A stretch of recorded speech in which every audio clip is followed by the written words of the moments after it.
Stacey Conroy. Patrick McGrath. How are you? I'm swell. How are you? Ducky. Ducky? Oh, I like Ducky. that. You know, I knew someone whose nickname was Ducky, actually. She was Yep. a lovely, lovely lady. I really miss Ducky. She passed away a couple of years ago, but she was totally awesome. Yeah. Great friend. So, yeah. What's new with you? Oh, not too much. I did my first Run Disney event. I ran the 5K. Wow. So I can now check that off the Disney bingo card when people put, "What have you done at Disney?" I've always What had have you done at Disney? Yeah. So yeah. I might now actually be able to clear the whole bingo card. Mm-hmm. All right. Well, that's good. Is there an actual bingo card? Yes, people put them on Facebook all the time. Oh, okay. All right. Yep. Fair enough. Do you have like a diagonal or a straight or a four corner yet or anything? Oh, no, I try to get the whole card. You want the whole card? Okay. I want the whole card. And I've always had to skip the Run Disney Square. Oh. And now I don't have to skip it anymore because I finished the 5K. Did you run with a partner then? How did you do this? Yes, I had a guide. Okay.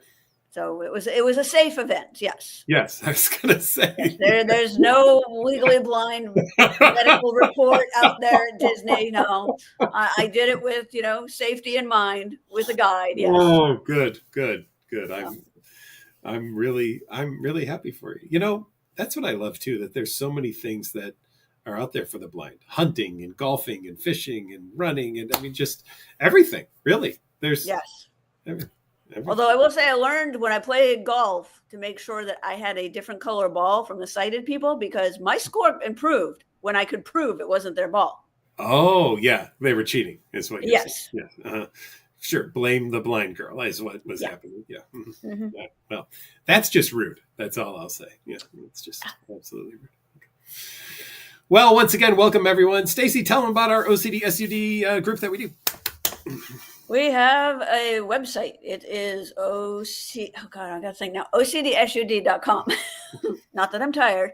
And at the website, there are different resources, different suggestions for websites, for books. We don't get any kickbacks from books. They're just helpful things, some for OCD and some for SUD. There's some great videos of Patrick, some of myself and others who have talked through the International OCD Foundation, through NOCD. There's links to this channel and some of the videos here. There's talks that Patrick and I have done before. So it's a good resource to have and to check out. And if you're looking for help for OCD-related conditions, check us out at nocd.com. That's nocd.com, where we do help for OCD, body-focused repetitive behaviors like tics and excoriation. Well, excoriation and trichotillomania. Tics would be it separate. And hoarding, and then related conditions also like anxiety disorders, mood issues, things of that nature. So, and we do work in Canada, the UK, Australia, and the US, and we take insurance here in the US. So check us out at nocd.com. All right, here we go. Stacey O. No, I don't know. That's Conroy O. Oh, Conroy. Yeah, there you go. Yeah, Conroy O. Caden says, can you talk about how OCD can cause you to feel feelings of attraction, false attraction to someone or something that you never would have felt that way before the OCD latched on?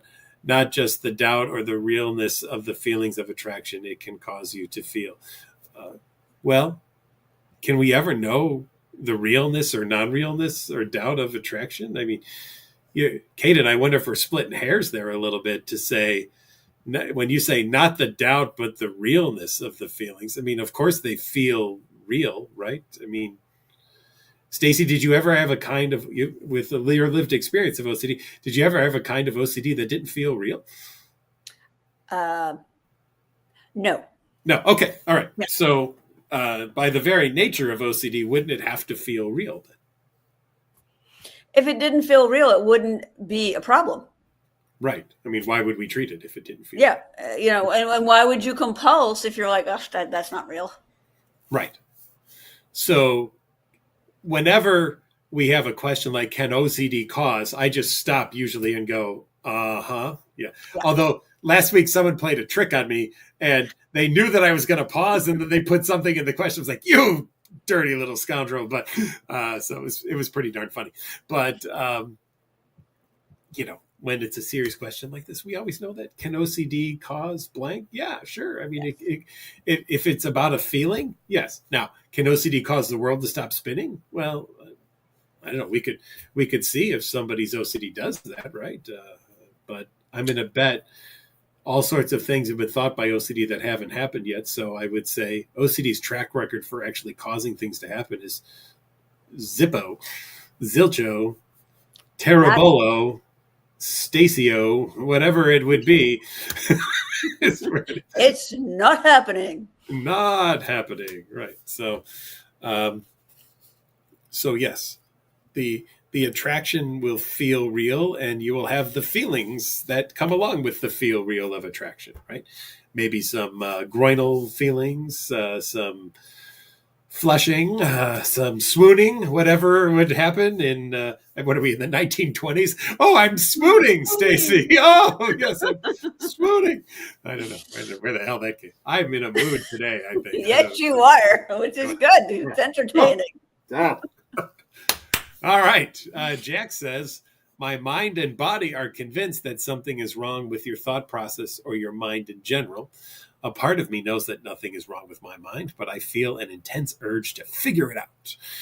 What is there to figure out, Jack, is one of the things that I would always like to know, right? Stacey, in your lived experience of OCD, how much did you figure out?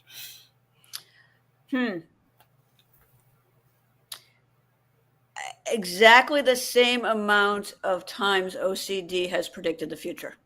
0. Okay, good. Yeah. Jack says it's like his mind is split in two. Voice 1 is the OCD voice. Voice 2 is the logical one. But the OCD voice overpowers the logical voice. The point is that the desire and urge to figure out what's wrong with you doesn't go away. Well, of course it doesn't go away. Why would it go away? And I'm going to bet, Jack, if you're doing compulsions as a way to try to deal with this, that's just going to entrench this further instead of give any kind of relief whatsoever. That is the insidious jerkiness of OCD, right? There is no answer that OCD will find acceptable. You will not come to a solution, either mentally or Google or YouTubing or whatever it is that you're doing to find that answer, where OCD will say, thank you. You finally reached that point, and I will no longer bother you. Yeah. Jack says you actively avoid doing things until you feel like until you figure out what's wrong with you. Well, that's never going to happen. And if you're approaching it from an OCD point of view, we have never once prescribed OCD as a way to figure something out. No. Wouldn't that be easy? Like, here, just have a little OCD. There you go. Yeah. Oh, you look like you're struggling. How about some OCD? I think that'll help the situation. Yeah. Have a couple hours of compulsion. Yeah. Said no one. Right? Ever. Yeah. So not what we want, not what we know to be helpful, and not what's going to do anything for anybody whatsoever. Right? Furthermore, it feels impossible to do things when your mind is convinced that something is wrong with your thought process. And remember, the operative word there, my favorite word, feels impossible doesn't mean is impossible. Stacey, how many times did things feel real to you? All the time. Constant. Right. I had great knockdown, drag-out fights with therapists. Yeah. Because I was convinced they were wrong and I was right. And as much as I hate to admit it. Wait, this could be a first, everyone. Stacey. Yeah, I was wrong. Oh my God. Right. 7:10 p.m., 1/15/2025. Stacey Conroy has admitted I was wrong. Wonderful. Okay. I just wanted to. But since I've gotten to recovery from OCD, I haven't been wrong. So. You've never been wrong since then. No, okay. I've never been wrong. That's the only wrongness I understand. Okay. Yes. ABF says, can OCD make it feel like, yes, it's just, all right. So there we go. All right. Can OCD make it feel like you're never going to give something up, never going to let it down, never going to run around and desert you? We've been ricked. Oh, no. We've been ricked. But the answer is still yes. You know what? That is exactly what OCD would like. OCD is going to sing, never going to give you up, never going to let you down, never going to run around and hurt you, never going to make you cry, never going to say goodbye, never going to tell a lie and hurt you. Right. Well, yeah, that is for sure. OCD. That is maybe the theme song of OCD. We have discovered the theme song of OCD. Yeah, man, that's fantastic. All right, we've been rickrolled. Nice. I like it. Now I feel like every time I see these questions, I have to read ahead now because people are trying to get me. Well, I want to thank them because it was very, very, very entertaining. And I will find a way to work that into the next conference. When you start walking down the hall, I'm going to have your new theme song. Like the batters come in to bat. There you go. MLB. This is now your theme song. And when I see you, Stacey, I'm going to start singing. We've known each other for so long. There we go. Zoe says OCD ERP is hard. Yes. All right, we agree. I just went on a walk and you've been hyper focusing on your heart rate. It got up pretty high. I've been telling myself that whatever happens, happens. If I have a heart issue, oh well. Excellent. That's exactly what you want to do. Allow for it. And here's the thing. Did it actually get high or did it feel like it got high, right? Is always an interesting question too, because OCD will always overinterpret things so much. Yes. And interestingly enough, I had this one pop in when I was very young and very, very newly sober. And I told my sponsor, who with no training was just a very natural OCD therapist. She wouldn't give me reassurance if I paid her. And I told her, that I had to go to the ER and all this and my heart rate. And I said, well, what if I die? And she goes, you'd be dead. It won't bother you. And I said, well, no. But what if I die? She goes, someday you will.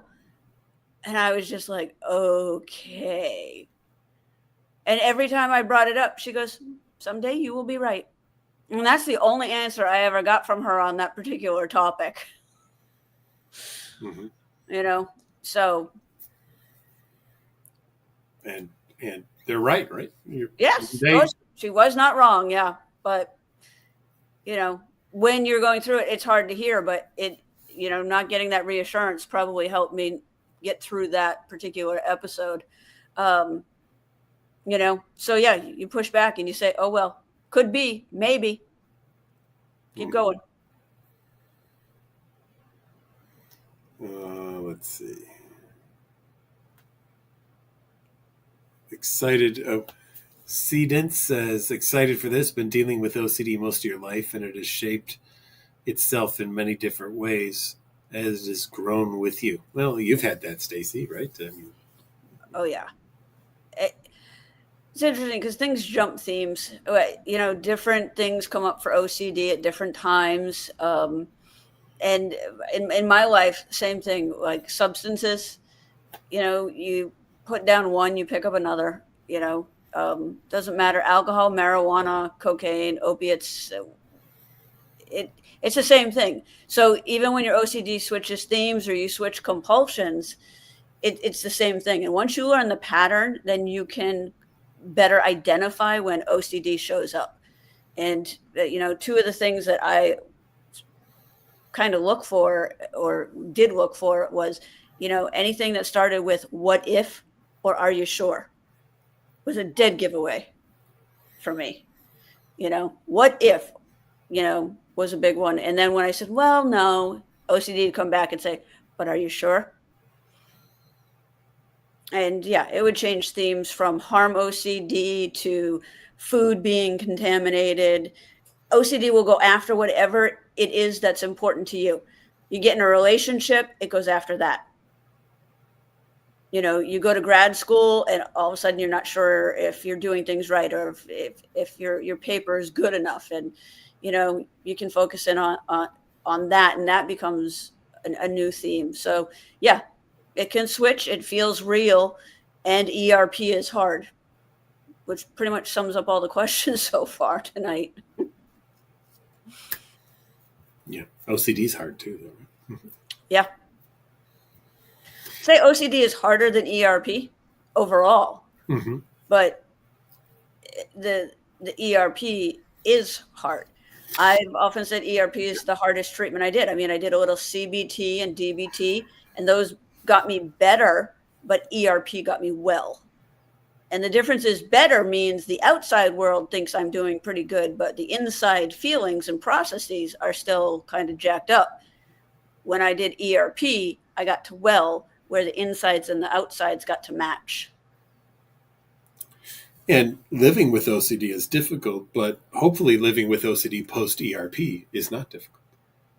Oh no, it's much, much better. I've never ever heard anybody at the conference or anywhere who's gotten to a certain level of recovery with their OCD going, I'm not sure it was worth it. We wouldn't give it up for anything. It was all worth it. You're right. I too have never heard someone say it really wasn't worth getting better. No. Now that I think about it. Yeah. Mm-hmm. How to respond to OCD when you resist a compulsion and intrusive thoughts and it makes you feel consistently guilty. Allow the guilt, right? I mean, it is one of the tricks of OCD. It isn't just anxiety. It isn't just distress. It's also shame and guilt and disgust and whatever unwanted emotional experience it could be. OCD is going to grab on every single one of them in order to get you to do a compulsion, right? So when you say there how to respond to when you resist a compulsion and intrusive thoughts, congratulate yourself. Know that OCD is going to throw the guilt at you. Here's one thing that I like to tell people. When they say, how can you treat OCD without having OCD and understand it?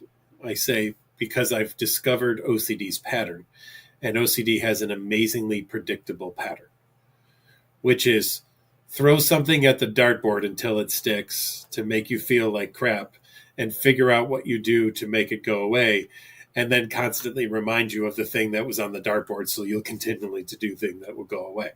And if the thing that you throw at the dartboard leads you to feel a certain way, whatever it is, and that causes you to do the compulsion, well, OCD is like, great, we now know the emotion to pull on in order to get the compulsion to be done. So for you, it's guilt. For someone else, it's shame. For someone else, it's discomfort. For someone else, it's anxiety. It's all the same, right?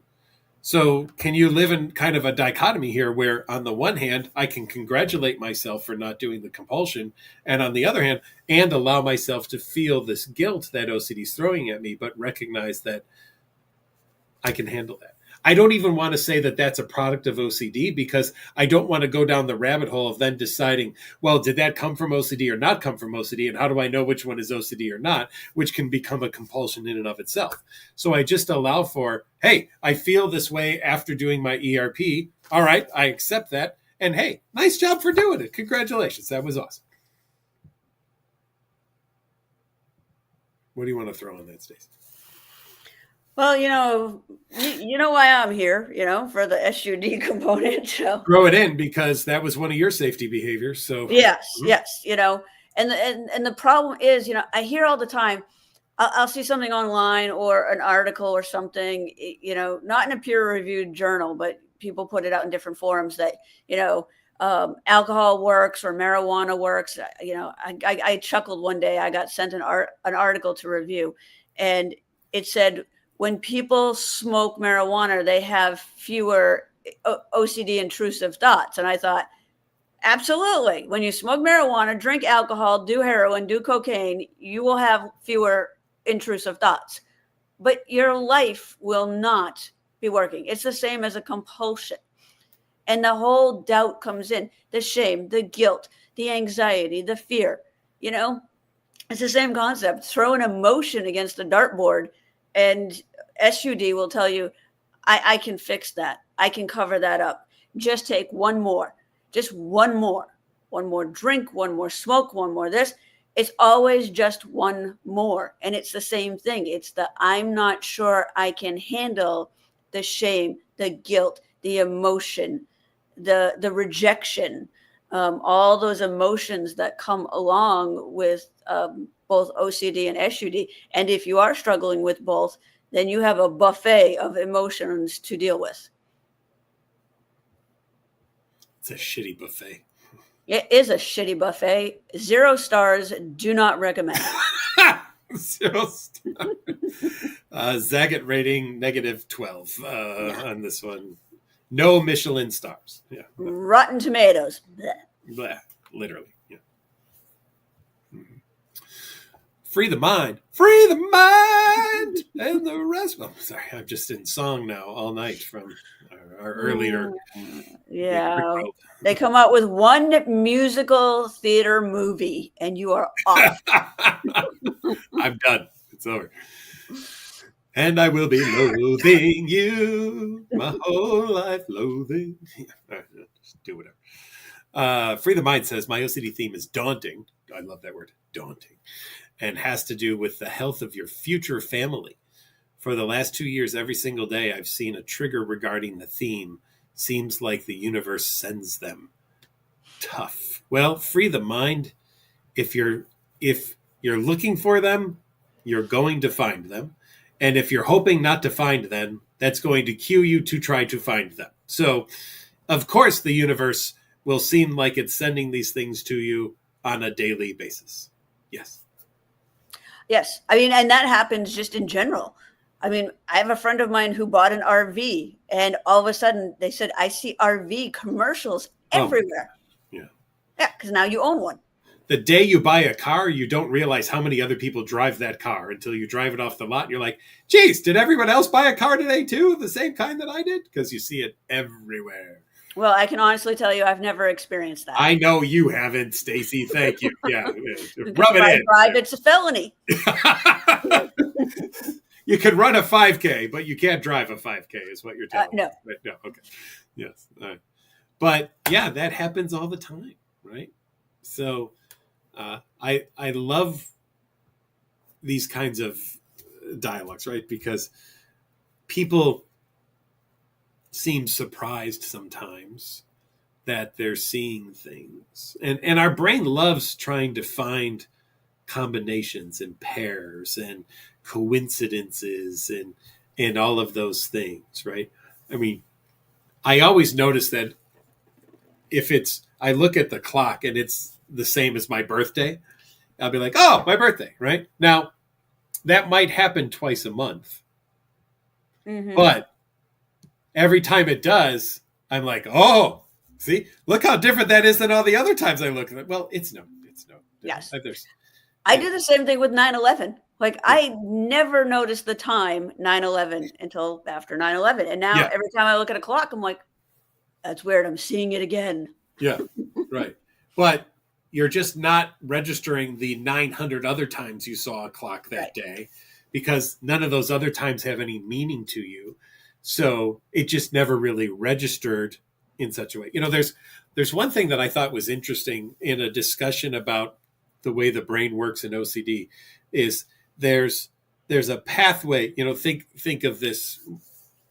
Yeah, I wish I could, you know, I don't know enough about the neuroanatomy to give you all the cingulate gyrus, afrontal precortex, whatever, you know, but think of two pathways. One is a direct pathway and one is an indirect pathway. And most things take the indirect pathway, as in they're not that important. They don't need a lot of attention, and they can just kind of cruise around and cruise by, and we can get through life without worrying about them. And the direct pathway is the things that really need time and attention and detail, and that we focus on.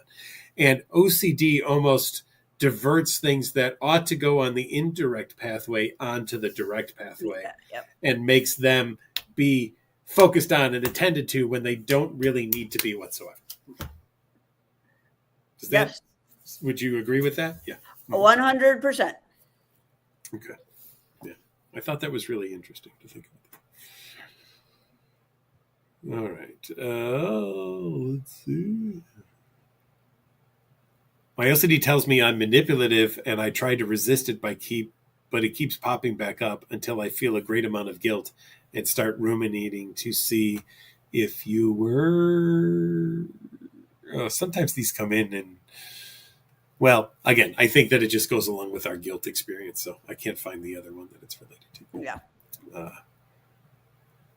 Let's see. Nerva. Hi, Nerva. I have health anxiety that is coming up when driving. I drive every day, so I would think that is enough exposure. But I get so close to panic when driving and get scared something health-wise will happen to me when driving. I get so anxious, out of breath. Question if my eyesight is working fine. Check your heart rate. Well, this is why exposure is not enough. Because if being exposed to things was curative, people with OCD would be amazingly healthy. Because they're constantly being exposed to things that they find intrusive or inappropriate or unwanted. And that isn't what helps them. It's the response prevention that is the key component. So Nerva, yes, you are being exposed to these things all day, but you are not doing response prevention, it sounds like, and allowing yourself just to feel the feelings, learn how to handle them, and accept them and keep driving anyway, even though you feel this way. And Nerva, you might say, well, wouldn't that be dangerous? Well, your anxiety will tell you that, but I would say likely not. Stacey, did you get better by just exposing yourself to things? I wish. Yeah, because you exposed yourself to a lot of stuff. Yeah. Let's be honest, right? Yeah, some legal, some not. To be perfectly blunt. Yeah. I get a kick out of it when I come into people and they're like, I have this fear that I've committed a crime. I'm like, well, I did, because I was underage drinking for about 10 years. Yeah. But yeah, no, it's not, because you said it, we're exposed to our triggers, whatever they are, whatever theme OCD is, using against us every day. If you have relationship OCD and you're in a relationship, you have that exposure every day. But it's the response prevention. It's changing how you're responding to OCD. And that really is the harder part of it. So it's not the exposure itself. That's going to happen no matter what. It's what you do when the exposure comes up. And, the formalized response prevention is one way. And then eventually it just becomes part. Like, one of the things I always find fulfilling as a therapist is when somebody comes in and says, I had this X trigger and I knew right away what was going on, and I did the response prevention and I didn't give in to the compulsion, and I had that success.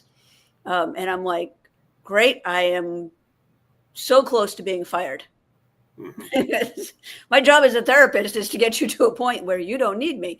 But it is that's changing that, how you respond to those thoughts. It's not that I never have an intrusive thought. I have them all the time, and sometimes the strangest times, but I don't have the same reaction to them anymore, because the OCD doesn't have the power over me that it once did. I mean, even people without OCD have intrusive thoughts. It's how our brains work. But the person without OCD goes, well, that was weird. And they let it go back onto the indirect pathway. People with OCD go, what does it mean? Ooh, how do I stop this? What do I got to do? And OCD says, oh, try this compulsion. And then you're stuck. Mm-hmm. So it is the response prevention that gets you to recovery. Yeah. Alec Pollard put out an equation of E minus RP equals 0. Yeah. Right. And I really like that, because exposure without response prevention is just what you do all day long. Yeah. If you're not in treatment, that's what you do on a daily basis. So don't be surprised if you're being exposed to things and not getting better. it means you're not doing response prevention. Okay.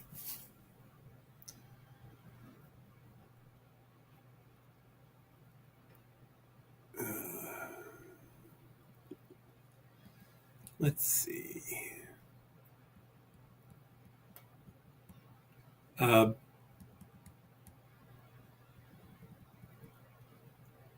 I'm a little confused. Maybe you can help me here, Stacey. It would be helpful to address the crossover commingling of AUDHD and OCD. I don't know what AUDHD is. Do you? Well, AUD is alcohol use disorder, but I don't know if it's a typo and they meant ADHD. Yeah. Maybe if people could clarify, I apologize. Maybe or if they're talking about a combination of autism and ADHD and OCD. I just don't know. Yeah, I'm uncertain, and Okay. they're slightly different answers depending. Yeah. So we're going to live in our uncertainty and move along. But if someone wants to put in the comments down below what AUDHD is, that would be great. The Old Wolf of Farron, from Ireland. The Old Wolf. Or there's a time that I went to Ireland and I saw the Old Wolf of Farron. It was great.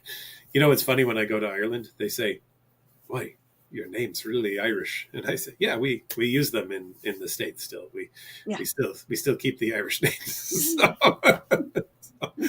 It says, "I've recently been feeling a bit more moody, and small things make you angry.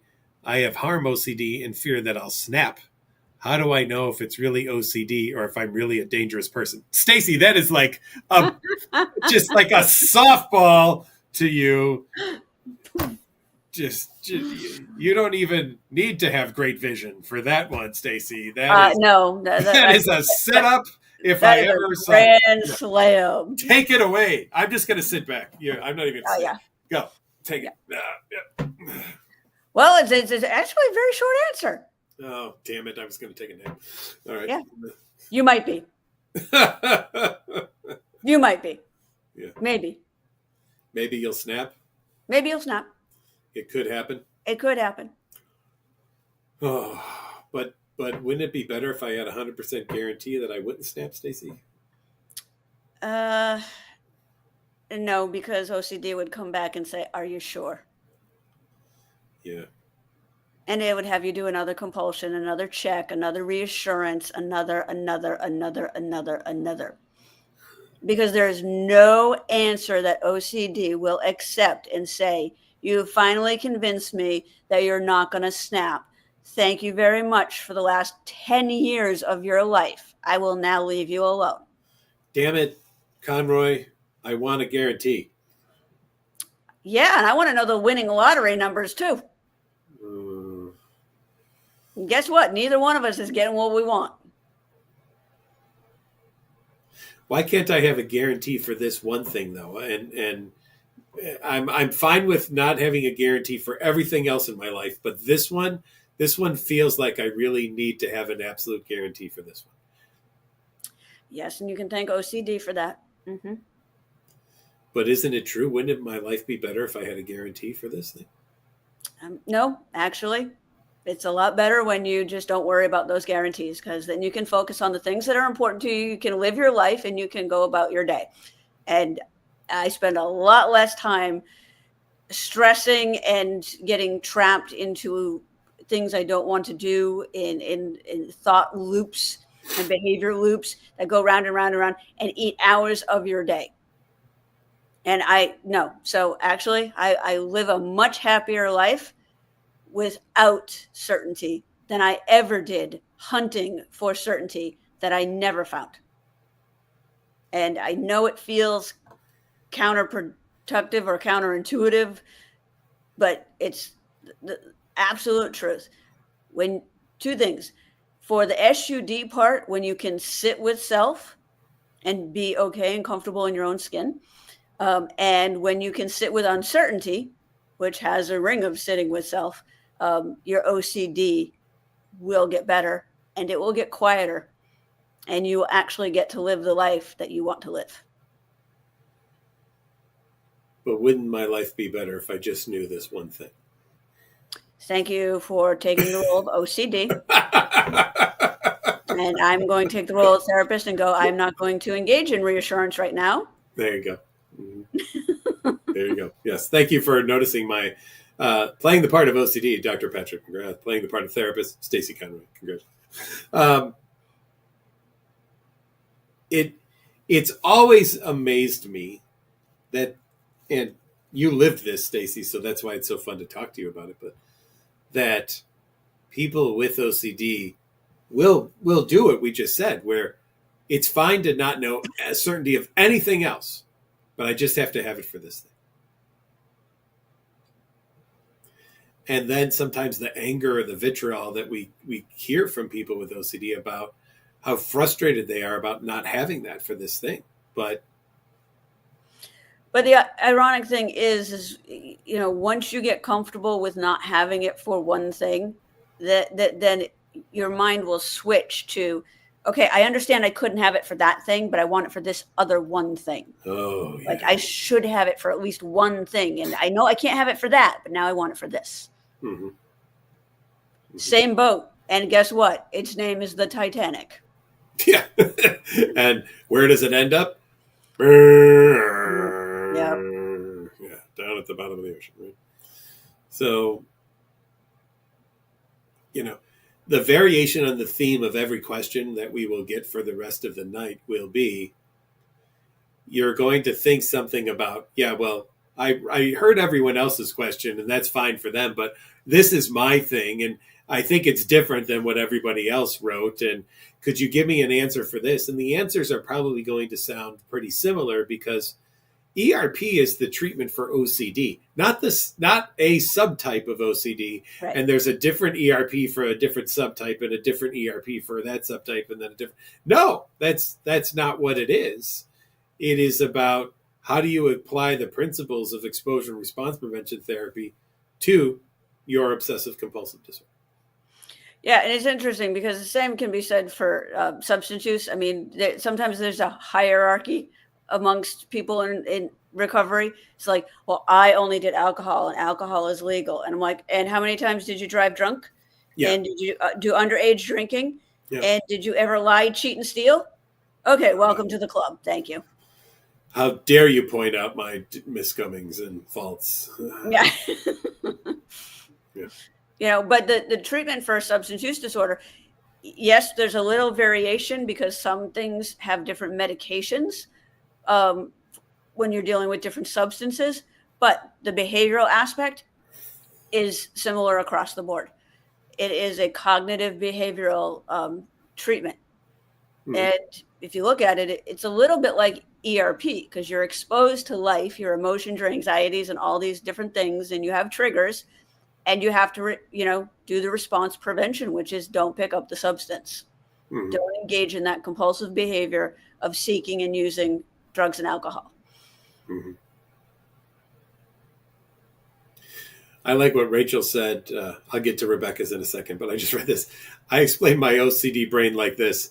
It's a carousel, and every horse is a different thing to think about and obsess over, except the carousel's on fire and a jet engine is spinning it out of control. Yeah, I've lived that. Yeah, mm-hmm. And then, yeah. It's a shitty carousel. And it's taking place at 3 a.m. Oh, there you go. There you yes. go. Mm-hmm. Yeah. Rebecca says how to deal with thinking of hell and not making it to heaven and how to unbelieve the loop that just gets worse. I can't take the thoughts that run through my mind and want them to go away. And that's why they're stuck in there, because you want them to go away. Go away. Mm-hmm. That's it. I don't know if I could state it more clearly, but, everybody knows what's coming. There's my buddy, the pink elephant. Yes, don't think of the pink elephant right now. Have no pink elephant thoughts whatsoever. Get it out of your mind. The pink elephant is not there. Thank you, Patrick, because now when I wake up at 3 a.m., I will be thinking about flaming carousels and pink elephants. Oh, maybe instead of a horse, they could be pink elephants that are on fire. That would be fun. Yeah, there we go.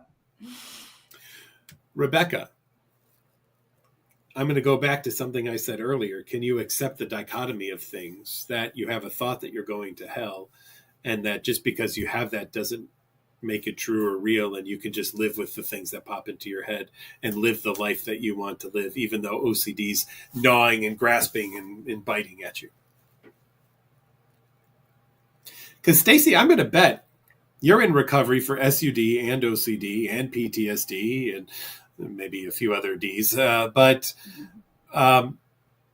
it doesn't mean that you don't have obsessions anymore, right? What do you mean, Patrick? I don't have any obsessions. I'm completely obsession free. Wow. So you had the best therapist in the world then, is that the case? So no, you live with these things on a daily basis. Yeah, no. They still are around. And that's the other aspect is, I get on to the webinars where people see me at the conference or doing some other presentation, and you're seeing me in recovery. Right. But my brain is still my brain. I learned how to respond differently to what my brain puts out there, but I am still, completely entertained by it sometimes. And sometimes I'm not. Sometimes it gets frustrating, and sometimes it wins. And I this is something that surprises a lot of people, because they think where I am in recovery that I catch it every time. No, I can still be, fooled by it for a moment, particularly if I'm stressed or tired, because life still happens. And I tell people all the time, if you have a stressful event, like you're having to do a talk with Patrick, or and he changes your slides while you're speaking. While you're speaking, he fixes your spelling errors, and you can't see it happening. And then somebody puts it on the review reform that you really shouldn't fix your spelling errors during your presentation. And I'm like, what idiot put that out there? I share it with Patrick, and he's like, oh, whoops, I kind of did it. But yeah. So things can come back when you're stressed. But again, when you learn to respond differently, when you use ERP, I had a very specific trigger come up for me out of the blue like 2 years ago. It was started with a PTSD trigger, and but it brought it into some OCD stuff, because they tend to want to play ping pong with each other. And it caught me off guard. And somebody who knows me very well, who's also, a treatment provider in OCD, said, I know you're going through this, and when you get through it, you might want to do some exposure and response prevention to that particular trigger. And I did.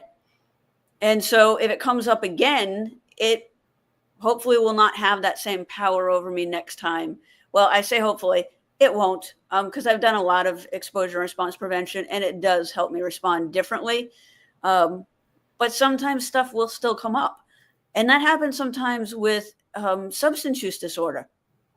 If you are, stressed or going through it, this is why people relapse. If after they have 5 years, 10 years, 20 years, is, cravings will come back, substances will pop their head in, and people don't want to talk about it. They don't want to admit it, because they think, well, I'm in recovery. I shouldn't feel this way. I need to be strong. I sponsor people. I'm a therapist. I'm this, I'm that. And you're human. And this is going to be with you on your journey. And when you need help, don't let the fact that you're in recovery and you've been there for a while prevent you from asking for help. I've done it several times in my recovery. I've just gotten to a point where things were going on in my life and I was very stressed, and some things came back up.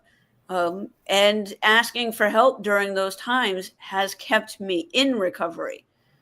So there's nothing wrong with saying I need help. I went back into group therapy for substance use disorder at 13 years into my recovery, because I was going through an extremely stressful time, and I knew I was in danger because I kept thinking about substances in a way I hadn't done in a long time. And I got into a group for professionals in recovery and stayed in that group for 2 years. Mm-hmm. So it's okay to ask for help at any point. It doesn't have to just be at the beginning. If you need additional help down the road, ask for it, because it's a lot easier to deal with those stressors and what they're bringing up if you ask for help than to wait for the flaming carousel to, send one of the pink elephants flying off, Stacey, could I call you during a football game and you'll answer the phone? Are you smoking crack? No. All right. You call me during a Patriots game. No. And I hate to say this because I know these are recorded, but if somebody died, they will still be dead at the end of the football game. There we go. So I say that because, Stacey, you love the Patriots. I mean, you are like a diehard football Patriots fan. Yes. And the people on the Patriots team get paid a lot of money, correct? Yes, they do. And they're at like the height of sportsmen, just physical prowess to be in the NFL, correct? Yes. And yet they have a coach. Yes, several. Why? Specialty coaches. Why do people who are paid that much money and at the height of, their game, why do they need coaches? Well, because you can't do it all on your own. I think they refer to it as a team sport. Oh. And you can't keep track of everything. Oh. Sometimes people will see things that you're not seeing. What? They will pick up on things that you're not noticing. Shut up. Really? I know. Wow.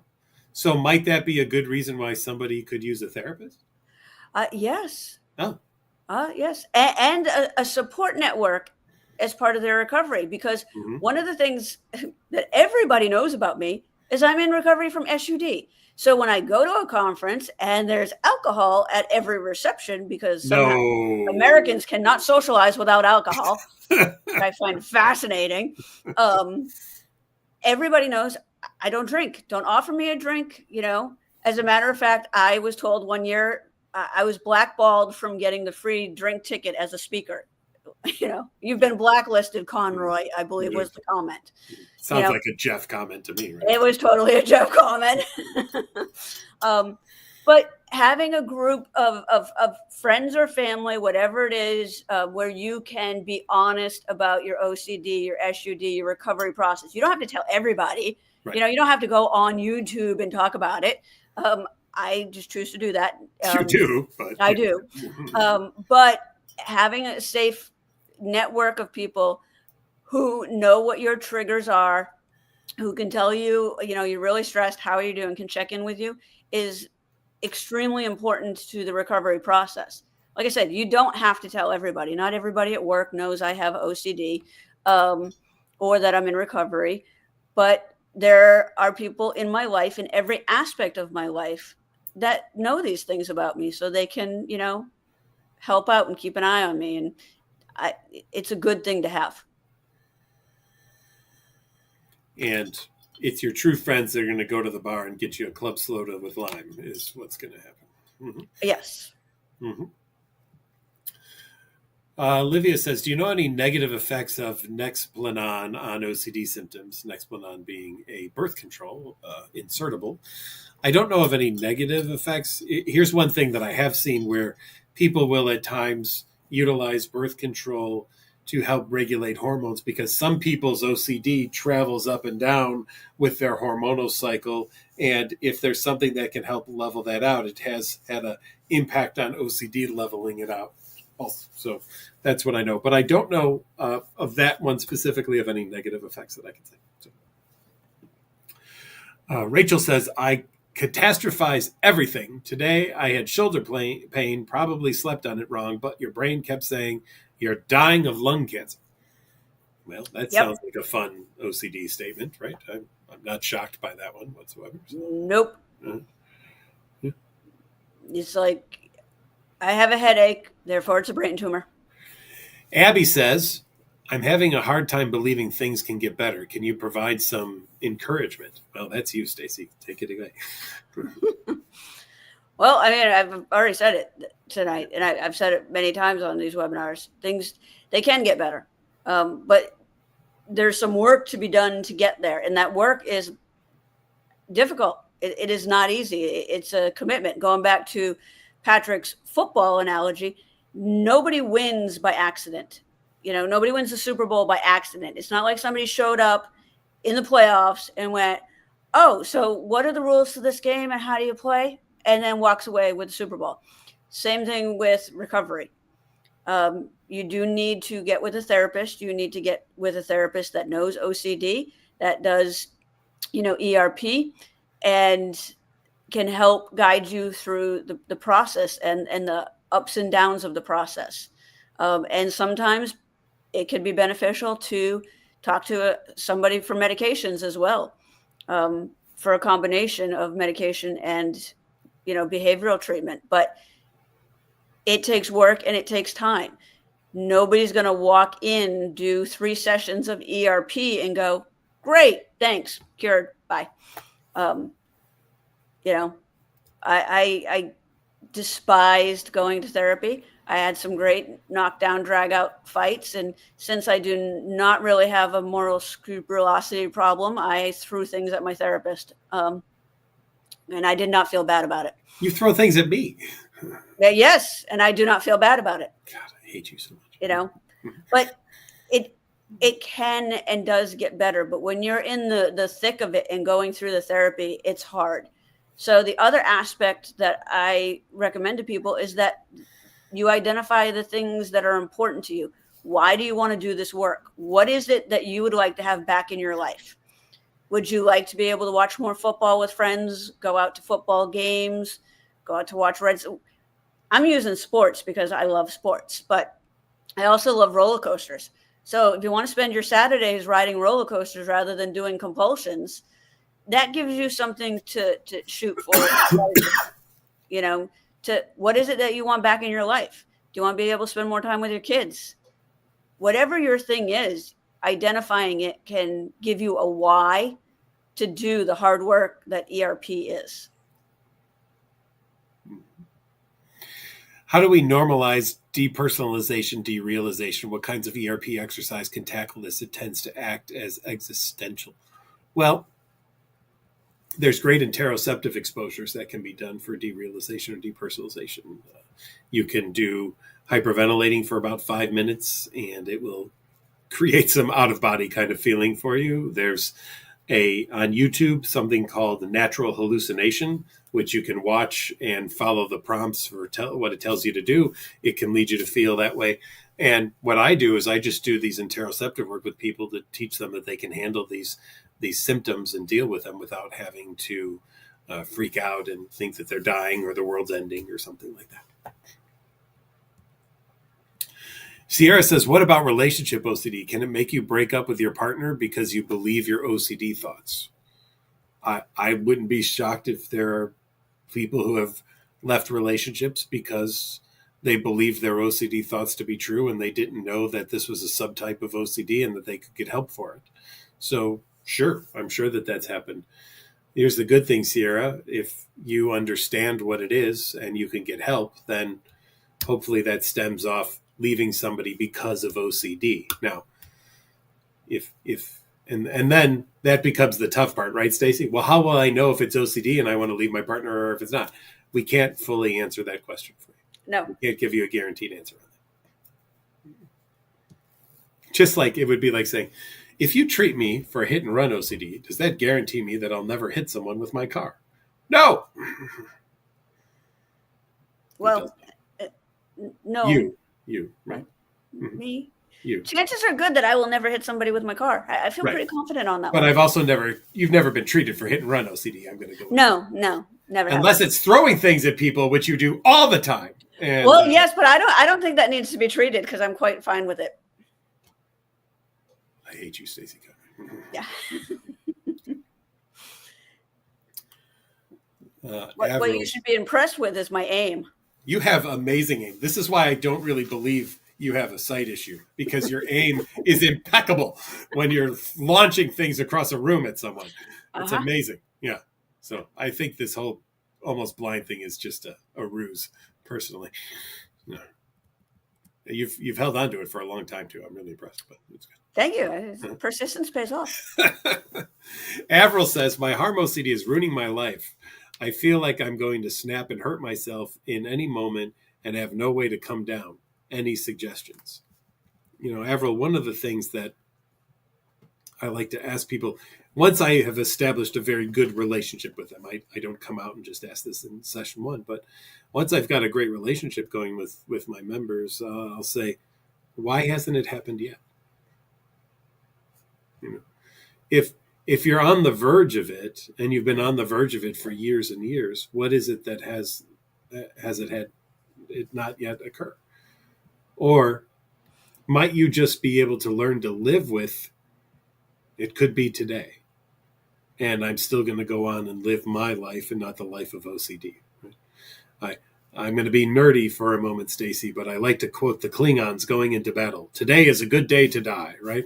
What if you just accepted that today might be the day, and then you went on and did everything in your life, right? And just knew that you could handle that. Wouldn't that be great? So, Avril, can Stacey and I say anything to you that will convince you that you won't hurt yourself? I don't think so. No. Can we help you learn to live with the thought or the image or the urge that you might do it? Sure. Absolutely. And can you accept that you just go through life with that? You can, right? And that's where we would want to go with it. That's what we would want to do.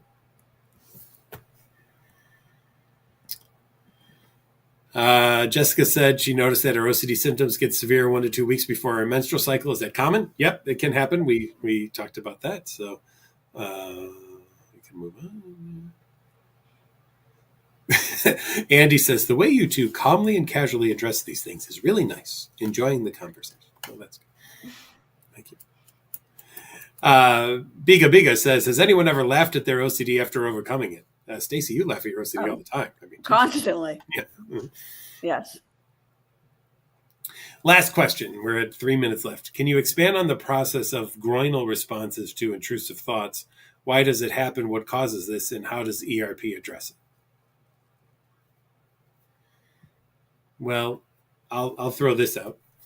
If I hope not to have a groinal response, I'm going to be doing nothing but checking my groin, and even the slightest maybe hair movement touching of my genitals could be like, oh shoot, oh damn it, I felt something. What does it mean? Damn, why? Why did that? I mean, it was probably a hair move, but what if it wasn't? What if it was an actual tingly? I don't want to have tingles. Tingles are bad, right? And so, I mean, really, that's the process really going on in the groinal response there, right? And you can interpret any feeling down there any way that you want. You might say, oh, that was pretty cool. Or you might say, oh, that's terrible. Why did that have to happen? Yeah. I'm going to back up a little bit to the making fun of the OCD. Oh, yeah, go ahead. There's a saying that comedy is tragedy plus time. Ooh. Because if you stick you, me, Ethan, and a few other people in a room and we're talking about OCD, we can be rolling. And it's gonna get graphic. Oh yeah, and funny, and probably laughing so hard you're snot coming out your nose. Pretty much, yeah. But when you're in the midst of it, it doesn't feel funny. So It really is tragedy plus time is comedy. So you can get to a point where you're more comfortable cracking some jokes about it. Yeah, like we do here. I mean, those are. When I know that's about to happen, I take preemptive, like ibuprofen, because I know that I'm going to laugh so hard I'm going to have a headache, that it's just going to be ridiculous, because the pressure in my head from laughing so much about the stuff that we're going to just talk about is ridiculous. But everyone, our message is you too can get there, and that's what we want you to do. So, Stacey, tell them about our SIG. We have the OCD SUD Special Interest Group. You could find that on our website at ocdsud.com, or you can check it out and find it through the International OCD Foundation. where we are listed as an official SIG. There's also some information on there regarding OCD and SUD. And although it is extremely limited, they do allow for you to filter to see if you can find somebody that knows about OCD and SUD.